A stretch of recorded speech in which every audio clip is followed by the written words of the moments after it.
এমন কিছু আবিষ্কার যা যদি হারিয়ে না যেত তাহলে আজ আমাদের পৃথিবী একদম বদলে যেত। নাম্বার 1, 1995 সালে স্ট্যানলি মেয়ার নামের এক ব্যক্তি এমন একটি গাড়ি আবিষ্কার করেছিলেন যা থাকলে আজ আমাদের পেট্রোল নিয়ে কোনো চিন্তাই করতে হতো না। আসলে তিনি এমন একটি গাড়ি তৈরি করেছিলেন যা জলে চলতো, আর এই গাড়ি কাশ্মীর থেকে কন্যাকুমারী পর্যন্ত মাত্র 100 লিটার জলেই অতিক্রম করতে পারত।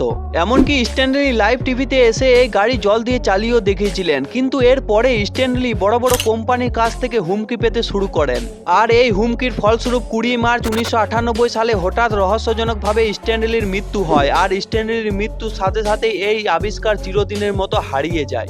নাম্বার 2, বন্ধুরা, যদি এই আবিষ্কার আজ থাকতো তবে হয়তো মানুষ 100 বছর এগিয়ে থাকতো। আমি কথা বলছি ওয়্যারলেস ইলেকট্রিসিটি বা তারবিহীন বিদ্যুতের কথা, যা 1905 সালে নিকোলা টেসলা আবিষ্কার করেছিলেন। এতে তিনি এমন একটি টাওয়ার তৈরি করেছিলেন যা পুরো শহর বিনামূল্যে বিদ্যুৎ ব্যবহার করতে পারত, কিন্তু টাকার অভাবে তাকে এই প্রজেক্ট বন্ধ করতে হয়, আর তার মৃত্যুর পরে তার এই স্বপ্ন চিরদিনের মতো অসম্পূর্ণই থেকে যায়।